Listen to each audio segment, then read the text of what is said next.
Students అందరు ఎలా ఉన్నారు? నేను మీ విష్ణువర్ధన్. మీరు చూస్తున్నారు Vishnu smart info YouTube channel. Students, మనకి నేషనల్ టెస్టింగ్ ఏజెన్సీ వాళ్ళు ఒక పబ్లిక్ నోటీస్ రిలీజ్ చేశారు అఫీషియల్గా. సో ఈ పబ్లిక్ నోటీస్లో వాళ్ళు ఏమి ఇచ్చారో నేను మీకు వీడియోలో చెప్తాను. సో అలాగే ఇప్పటి నుంచి ఏ అఫీషియల్ నోటీస్ వచ్చినా, మీ కౌన్సిలింగ్కి సంబంధించి ఏం అప్డేట్ వచ్చినా మన ఛానల్లో వీడియోస్ అయితే వస్తూ ఉంటాయి. సో మీరు ఆ అప్డేట్స్ మిస్ అవ్వకూడదు అనుకుంటే మన ఛానల్ని ఖచ్చితంగా సబ్స్క్రైబ్ అయితే చేసుకోండి. సబ్స్క్రైబ్ చేసుకుంటే మీకు నోటిఫికేషన్ వస్తుంది.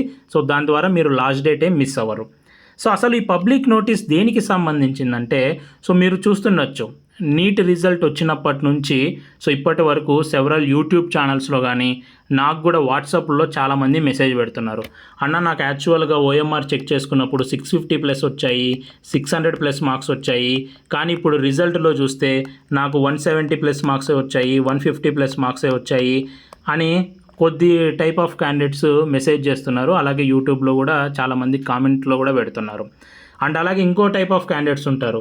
సో ఓఎంఆర్ రిలీజ్ అవ్వగానే, అన్న అసలు ఇది నా ఓఎంఆరే కాదు, నా ఓఎంఆర్ అనేది వేరు, సో నాకు ఈ ఓఎంఆర్ నేను అసలు ఇలా బబ్లింగ్ చేయలేదు అని ఇంకో టైప్ ఆఫ్ క్యాండిడేట్స్ ఉంటారు. కానీ ఇందులో మోస్ట్ ఆఫ్ ది క్యాండిడేట్స్ ఫేకే ఉంటారు. సో మేబీ ఒకరిద్దరు ఎవరైనా జెన్యూన్ ఉంటారేమో మనకు తెలియదు, కానీ ఇలా చెప్పేవాళ్ళు మోస్ట్ ఆఫ్ ద క్యాండిడేట్స్ ఫేకే ఉంటారు. సో ఇందులో ఒక క్రైటీరియా ఉంది. సో కొద్దిమందికి 430 మార్క్స్ వచ్చి ఉంటాయి ఓఎంఆర్ చెక్ చేసుకున్నప్పుడు, కానీ రిజల్ట్లో 425 వచ్చి ఉంటాయి. సో వీళ్ళు ఏంటంటే మేబీ ఒకటి లేదా 2 క్వశ్చన్ బబ్లింగ్లో మిస్టేక్ చేసి ఉండొచ్చు. సో అలాంటిది సహజం. సో మనం హ్యూమన్స్ కాబట్టి బబ్లింగ్ కొన్నిసార్లు మిస్టేక్ అవుతుంటాయి. సో ఇలాంటి క్యాండిడేట్స్ కొద్దిమంది జెన్యూన్ క్యాండిడేట్స్ ఉంటారు. సో దీనికి మనం ఏం చేయలేం. సో మీరు ఓఎంఆర్ కరెక్ట్గా బబ్లింగ్ చేసి ఉంటే దానికి కూడా వచ్చేది. సో అందుకే నేను మీకు చెప్తాను, ఓఎంఆర్ రిలీజ్ అయినప్పుడే రికార్డెడ్ రెస్పాన్సెస్ అని మనకి ఎన్టీఏ వాళ్ళు రిలీజ్ చేస్తారు.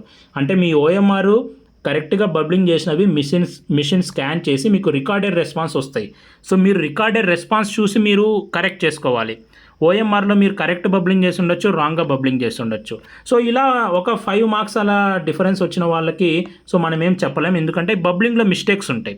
సో వీళ్ళందరినీ పక్కన పెట్టండి, ఈ క్యాండిడేట్స్ని మనం మాట్లాడట్లేదు ఈరోజు. సో ఇలా బబ్లింగ్లో మిస్టేక్ చేసిన వాళ్ళ క్యాండిడేట్స్, సో వాళ్ళ జెన్యూన్ ఎర్రరే ఉంటుంది. సో అది వాళ్ళ ఎర్రరే ఉంటుంది, దానికి మనం ఏం చేయలేం.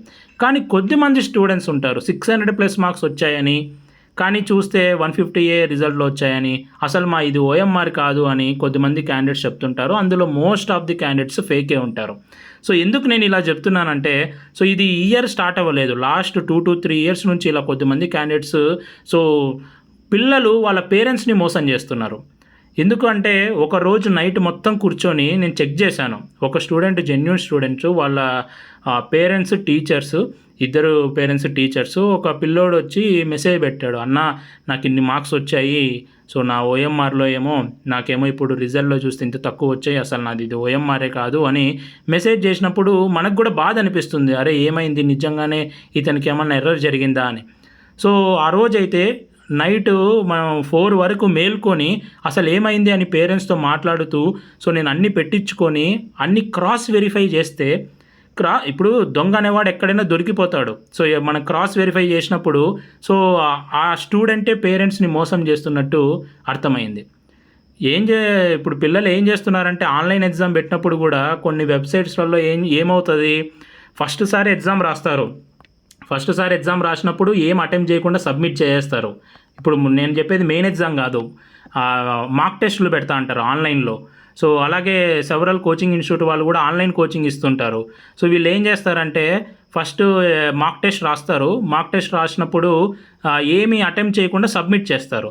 సబ్మిట్ చేయగానే ఆన్లైన్లో మార్క్స్ వాళ్ళకి ఆన్సర్లు వచ్చేస్తాయి. మళ్ళీ ఏం చేస్తారు, ఆన్సర్లు వచ్చిన తర్వాత మళ్ళీ సెకండ్ టైము మళ్ళీ అటెంప్ట్ చేస్తారు ఈ ఆన్సర్లన్నీ చూసి. సో దాని ద్వారా ఏం జరుగుతుంది, సో మాకు ఇన్ని మార్క్స్ వచ్చాయని పేరెంట్స్కి చెప్పుకుంటూ అంటారు. పేరెంట్స్ ఏమనుకుంటూ అంటారు, మా స్టూడెంట్కి, పిల్లోడికి మంచి మార్క్సే వచ్చాయి అని అనుకుంటూ అంటారు. సో దీన్ని అడ్డంగా పెట్టుకొని మెయిన్ రిజల్ట్ వచ్చినప్పుడు ఏం చేస్తారు, సో చూడన్నా నాకు మార్క్ టెస్ట్లో ఇన్ని మంచి మార్క్స్ వచ్చాయి, సో మెయిన్ రిజల్ట్లో ఇప్పుడు మెయిన్ ఎగ్జామ్లో అది చేయలేరు. మెయిన్ ఎగ్జామ్లో ఆప్షన్ ఉండదు, ఒక్కసారి రాయడానికి ఆప్షన్ ఉంటుంది. సో ఏం జరుగుతుంది, మెయిన్ ఎగ్జామ్కి వచ్చేసరికి మార్క్స్ తక్కువ వచ్చాయి, ఇది నా ఓఎంఆరే కాదు, సో ఇది ఇలా మోసం జరిగింది అని పేరెంట్స్కి చెప్తా అంటారు. పేరెంట్స్ ఏమనుకుంటారు, అవును మా పిల్లోడికి మార్క్స్ రాసినప్పుడేమో 600+ మార్క్స్ వచ్చాయి, ఒక్కసారిగా మెయిన్ ఎగ్జామ్లో మార్క్స్ ఎలా తగ్గిపోతాయి అని పిల్లల్ని నమ్ముతుంటారు. సో ఇలా అందరిలో జరగదు, కానీ కొద్దిమంది ఇలాంటి స్టూడెంట్స్ కూడా ఉన్నారు. సో మీరు అది మానుకోవాలి. ఇది ఎందుకు చెప్తున్నానంటే ఇది నేను జెన్యూన్గా చూశాను, కొద్దిమంది క్యాండిడేట్స్ ఇలా చేయడం. సో దీనివల్ల పేరెంట్స్కి రాత్రింపగలు నిద్ర లేకుండా అయిపోతుంది. సో ఒకవేళ మీకు జెన్యూన్గా మీకు ఏమన్నా ఎర్రర్ ఉంటే ఎన్టీఏ వాళ్ళకి మెయిల్ చేయండి. అలా కాకుండా మీరు మీ ఓఎంఆర్ని సో ఏఐ ద్వారా ఏఐని యూజ్ చేసుకొని మార్చేయడము, అలాగే వేరే వాళ్ళ ఓఎంఆర్ తీసుకొని కింద డీటెయిల్స్ మార్చేయడము, ఇలాంటిది చేస్తున్నారు అని పబ్లిక్ నోటీసు రిలీజ్ చేస్తారు ఎన్టీఏ వాళ్ళు. సో ఎన్టీఏ వాళ్ళే కూడా చెప్తున్నారు, చాలామంది ఏఐని యూజ్ చేసుకొని వాళ్ళ ఓఎంఆర్ని చేంజ్ చేసేస్తున్నారు, లేకపోతే ఆల్రెడీ జెన్యూన్ ఓఎంఆర్ని తీసుకొని కింద వాళ్ళ పేర్లు ఇవన్నీ మార్చేసుకుంటున్నారు. సో అలాగే స్కోర్ కార్డు ఉంటుంది. ఈ స్కోర్ కార్డు కూడా ఒకలా చెప్తారు. ఫస్ట్ నేను స్కోర్ కార్డు రిలీజ్ చేసుకున్నప్పుడు నాకు 550 మార్క్స్ వచ్చాయన్నా, మళ్ళీ ఇంకోసారి స్కోర్ కార్డు డౌన్లోడ్ చేసుకున్నప్పుడు మాకు 250+ వచ్చాయి, ఇలా ఎలా పాసిబుల్ అవుతుందని ఇలాంటి క్యాండిడేట్స్ కూడా ఉన్నారు. ఇవన్నీ ఏంటంటే నాకు ఫోన్ చేసి మాట్లాడిన వాళ్ళ గురించి చెప్తున్నాను. దీని గురించే ఎన్టీఏ వాళ్ళు ఒక పబ్లిక్ నోటీస్ కూడా రిలీజ్ చేశారు. సో వీళ్ళు ఏం చేస్తారంటే స్కోర్ కార్డుని కూడా మార్ఫింగ్ చేస్తారు. స్కోర్ కార్డులో కూడా మార్క్ని మార్చేసి సో పేరెంట్స్కి మోసం చేస్తూ ఉంటారు. సో ఇలాంటివి మానుకోండి. మీరు ఇలాంటివి చేశారు అనుకోండి ఫేక్గా, ఏమవుతుందంటే మీ మీద లీగల్ యాక్షన్ తీసుకుంటారు ఫేక్ చేశారు అని. సో లీగల్ యాక్షన్ తీసుకుంటే అది మళ్ళీ మీ మీద కేసు అవుతుంది. సో కాబట్టి ఒకవేళ మీరు జెన్యూన్గా ఉంటే, సో ఎన్టీఏ వాళ్ళు కూడా ఇక్కడ పాయింట్ ఇచ్చారు, ఒకవేళ మీది జెన్యూన్ కనుక మీకు ఏమైనా ఎర్రర్ జరిగింటే, మీ విషయంలో ఏమైనా తప్పు జరిగింటే మాకు మెయిల్ చేయండి. మేము మీ జెన్యూన్ అయితే మీ కేసు మేము మీ ఓఎంఆర్ని మళ్ళీ రీఎవాల్యుయేట్ చేస్తాము. అంతేకాని మీరు ఓఎంఆర్ని మార్ఫింగ్ చేసి ఫ్యాబ్రికేట్ చేసి మాకు ఇచ్చారు అంటే మీ మీద లీగల్ యాక్షన్ తీసుకుంటాము అని ఎన్టీఏ వాళ్ళు అఫీషియల్గా పబ్లిక్ నోటీస్ రిలీజ్ చేశారు. సో అందరూ స్టూడెంట్స్ ఇలా ఉండరు, కానీ కొద్దిమంది స్టూడెంట్స్ ఇలా కూడా చేస్తున్నారు. సో మీకు వచ్చిన మార్క్స్ని యాక్సెప్ట్ చేయండి. సో కష్టపడి చదవండి, కష్టపడి చదివితే మార్క్స్ వస్తాయి. సో కొన్నిసార్లు మార్క్స్ రాకపోయినా ఏం కాదు, కానీ పేరెంట్స్ని మాత్రం మోసం చేయొద్దండి. సో ఇలా చాలామంది స్టూడెంట్స్ నాకు మెసేజ్ చేసి వాళ్ళందరూ ఇలాంటి వాళ్ళే. సో ఇప్పుడు ఎన్టీఏ వాళ్ళు కూడా పెట్టారు చూడండి. సో వాళ్ళకి చాలామంది మెయిల్స్ చేశారు. సో మెయిల్ చేసిన ప్రతి వాళ్ళల్లో మార్ఫింగ్ చేసిన వాళ్ళే ఉన్నారు. సో ఆల్మోస్ట్ సేమ్ ఇలాంటి కేసెసే ఉన్నాయి, తప్పుడు కేసులని. సో వాళ్ళు ఇక్కడ పెట్టారు, ఈ థర్డ్ పాయింట్ అదే ఇచ్చారు. ఓకే, సో ఈ ఓఎంఆర్లో మోస్ట్లీ ఎర్రర్స్ ఏం జరగవు. ఒకవేళ జెన్యూన్గా మీకు జరుగుంటే మీరు ఎన్టీఏ వాళ్ళకి మెయిల్ చేయండి, వాళ్ళు మీ ఓఎంఆర్ని మళ్ళీ రీవాల్యుయేట్ చేస్తారు. గుర్తుపెట్టుకోండి, ఎన్టీఏ వాళ్ళ దగ్గర మీ ఓఎంఆర్స్ అన్నీ ఉంటాయి భద్రంగా. సో మీరు ఇక్కడ ఏమన్నా మీరు ఆన్లైన్లో మార్ఫింగ్ చేసి పెట్టినా వాళ్ళ దగ్గర అఫీషియల్ మీరు ఇచ్చిన ఓఎంఆర్ అనేది అలానే ఉంటుంది. కాబట్టి జెన్యూన్ అయితేనే మీరు వాళ్ళకి మెయిల్ పెట్టండి. సో జెన్యూన్ క్యాండిడేట్స్ ఎవరన్నా ఉంటే కూడా నాకు వాట్సాప్లో కానీ నాకు కానీ మెయిల్ చేయండి.